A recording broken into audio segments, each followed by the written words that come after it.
From Anunoby, 5 on the 24.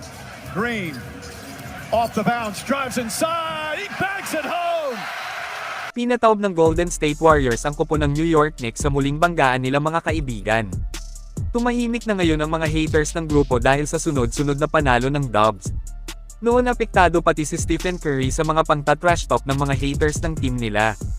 Kung saan natatandaan po natin na napareact noon si Curry sa mismong interview na ito at sinabing tumahimik at manood na lang nga daw yung mga haters, wag puro dada. All the Twitter fingers who's got deals that we need to make can kind of just shut up a little bit and let us figure this thing out. Like we know we can be competitive.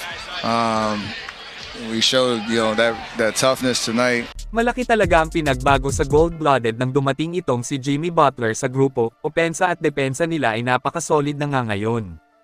Pero marami ang nagtataka kung bakit nga daw mababa lang ang mga puntos na inililista ni Jimmy sa Dubs sa mga nagdaang ilang laban nila. Kung saan sinagot yan dito ng former Heat superstar mga kaibigan, sabi niya wala nga daw siyang pakialam kung baba ang kanyang mga puntos sa bawat laban. As long as nananalo sila ay masaya na siya. Napansin naman po natin na kadalasan assist lang talaga ang ginagawa ni Butler. Na yan ay inamin din naman niya mismo dito. Dagdag pa ni Jimmy Buckets kumbaga hindi pa nga daw talaga siya tumutodo sa mga laro niya ngayon. Punto dito malalaman nga daw natin kapag seryoso na siya, kasi nga aasahan nga natin na tatala na ito ng 30 to 40 points sa laro. Hintayin nating lahat ang playoffs, doon natin mararamdaman ang halimaw na Jimmy Butler. So grabe, base sa sinabi dito ni Jimmy ay pa-relax muna siya ngayon, kasi wala pa sa totoong bakbakan. Iniingatan din siguro niya na magka-injury na naman.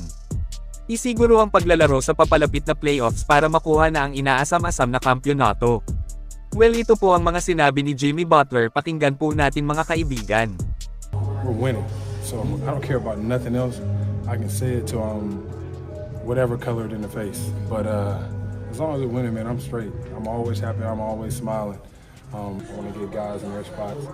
And when it's my time, you'll know that it's my time. But until then, we're going to pass the ball to the open man, get my guys some jumpers, get them out in transition.